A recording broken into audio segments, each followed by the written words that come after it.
Hello guys, আপনাদের জন্য নিয়ে আসলাম যুব সমাজের crush biceps workout. Heavy effective কতগুলা বাইসেপস ওয়ার্কআউট একত্রে নিয়ে আসছি, তাই ভিডিওটা সম্পূর্ণ দেখবেন সবাই। অনেকগুলা এক্সারসাইজ একত্রে নিয়ে আসছি।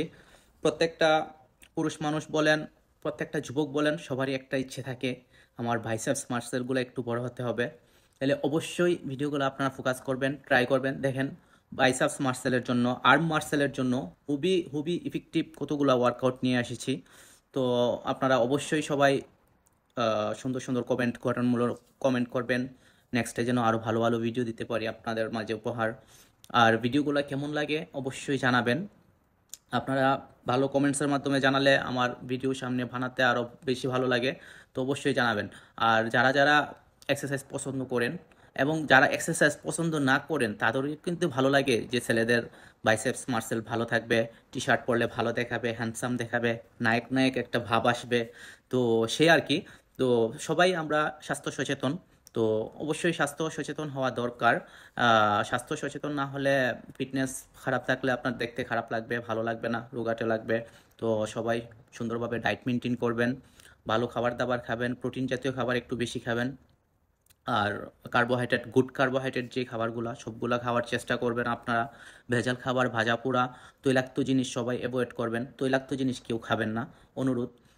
কেননা তৈলাক্ত জিনিসের মাধ্যমে যে স্যাচুরেটেড ফ্যাট উৎপন্ন হয় এবং হাই ক্যালোরি আসে, শরীরের জন্য হুবি হুবি ক্ষতিকর। আপনাদের ইনসুলিনের মাধ্যমে ডায়াবেটিসের সমস্যা হতে পারে, আরও বিভিন্ন ধরনের হার্ট ব্লক হতে পারে। তাই মিষ্টি জাতীয় খাবার এবং হাই ক্যালোরি জাতীয় খাবার আপনারা অবশ্যই কম খাবেন। ভালো কার্বোহাইড্রেট খাবার খাবেন, গুড ফ্যাট খাবেন। ভালো ভালো খাবার খাওয়ার চেষ্টা করবেন, নাটস জাতীয় খাবার খাওয়ার চেষ্টা করবেন।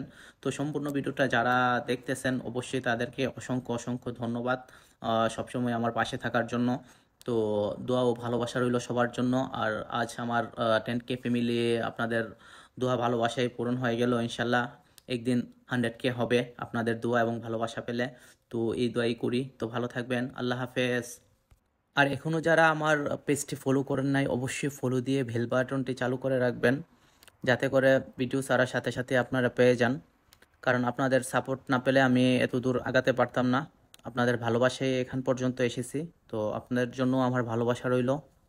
তো ভালো থাকবেন সবাই, সেই কামনাই করি। দোয়া ও ভালোবাসা রইল সবার জন্য। ওকে।